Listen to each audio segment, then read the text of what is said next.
Bismillahirrahmanirrahim. Hello les fanophiles, hello again and again. On continue une série de cours concernant le diabète et on va parler maintenant de diabète de type 2. Donc diabète de type 2, on a parlé donc la fois passée de diabète de type 1 et aujourd'hui on continue par le diabète de type 2. Diabète de type 2, 90% des diabétiques, donc c'est le plus fréquent. L'âge moyen diagnostique à peu près donc 50 ans. Il est en augmentation de l'incidence avec l'âge. Donc les facteurs de risque, l'obésité, syndrome métabolique et bien sûr l'antécédents familiaux, c'est très fréquent en cas de diabète type 2, les ethnies par exemple noires et hispaniques. Les étapes, donc on a premièrement l'insuline résistante. Donc c'est l'incapacité d'insuline d'obtenir ses réponses maximaux. Après cette résistance, donc le pancréas essaie d'augmenter l'insuline, donc on a un état d'hyperinsulinisme. Mais malheureusement après quelques temps donc elle vient donc il essaie d'augmenter après donc il fatigue et on tombe dans l'insulinopénie relative, parfois donc arriver jusqu'à l'insulinopénie totale. La physiopathologie, donc c'est un facteur génétique très important et environnementaux tels que patients sédentaires, excès de poids, c'est-à-dire obèses, syndrome métabolique. Donc ça, c'est les facteurs environnementaux plus facteurs génétiques. On a des pathologies associées telles que syndrome d'apnée obstructive de sommeil, SAOS, ou bien la SOP, c'est-à-dire syndrome des ovaires polykystiques, la goutte, l'hyperuricémie, stéatose hépatique, tout ça se peut intriquer avec le diabète. Donc le diagnostic, généralement, on fait dépistage chez tous les sujets supérieurs à 45 ans, une fois tous les 3 ans. C'est quelqu'un qui a facteur de risque, donc tout le temps, tous les ans. C'est pas tout le temps, tous les ans.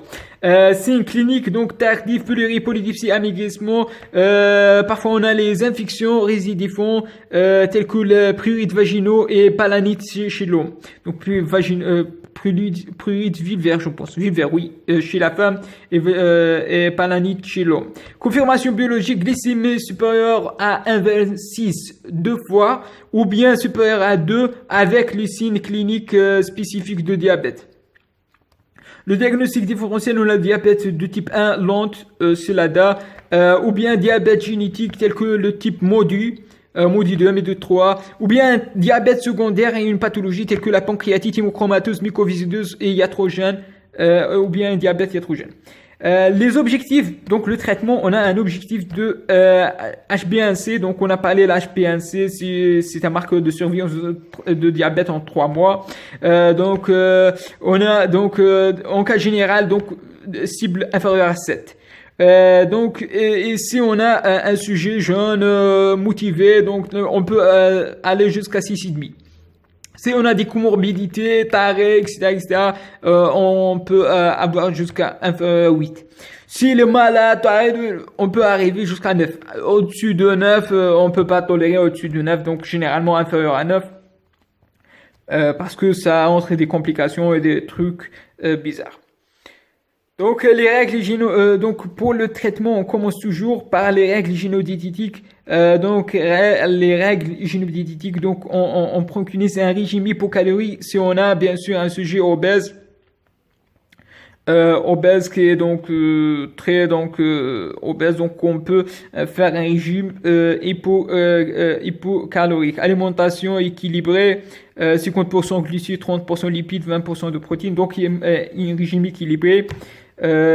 Plus l'activité physique, généralement activité physique supérieure à 30 minutes par jour, pour éviter la sédentarité. Donc tout le monde, on est sédentaire, on sait, on est tous, c'est pour cette raison, on a l'augmentation de diabète, malheureusement. Les antidiabétiques oraux, donc après l'échec ou bien après 3 à 6 mois de règles hygiéno-diététiques, on a les antidiabétiques oraux. Les antidiabétiques oraux, on a la metformine appelée la biguanide. Donc c'est un insulinsensibilisateur. Et les effets indésirables généralement donc digestifs, etc. Mais le plus réductif c'est l'acidose lactique.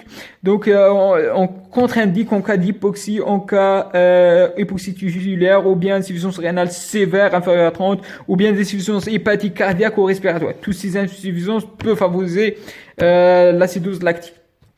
On peut arrêter si on veut faire par exemple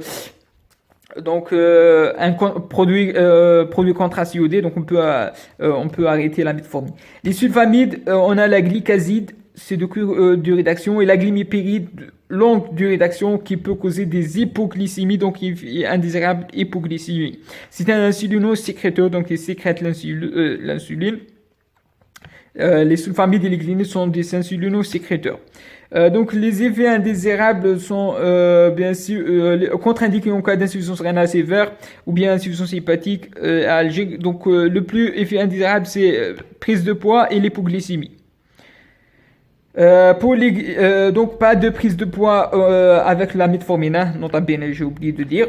Les glynides sont ripaglynides, donc c'est insulinosécréteur. Donc effet indésirable n'est pas très hypoglycémie modérée, c'est pas comme les sulfamides.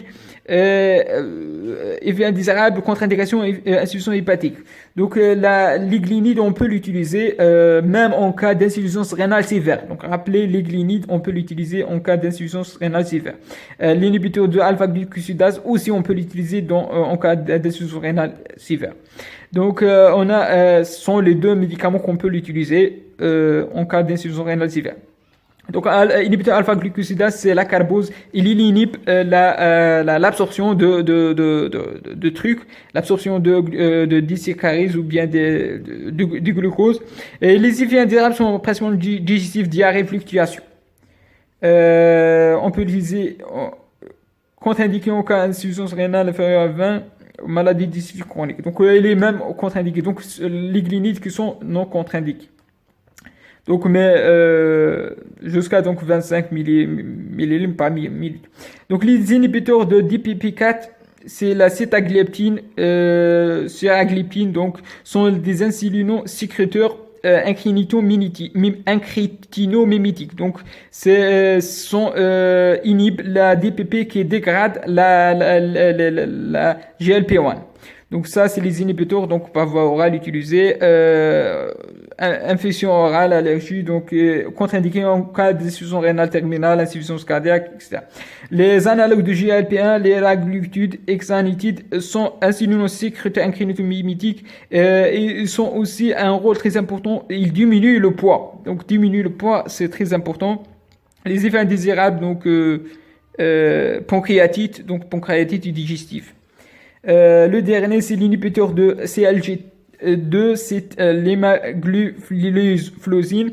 Donc, inhibe la CGLT au niveau rénal, donc qui favorise l'élimination urinaire de glucose.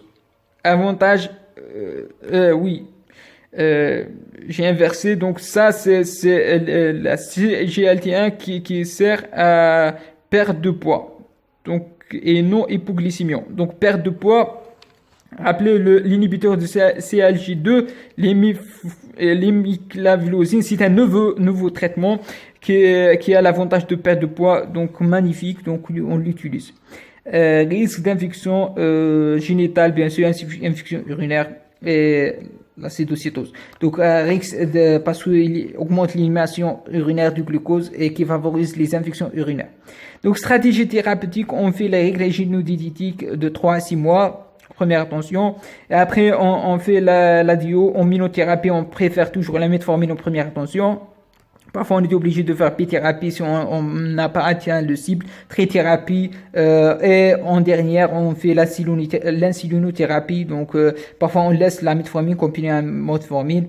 On fait plusieurs schémas. Donc, on peut dire, le basabolus, c'est très important, ce schéma de basabolus.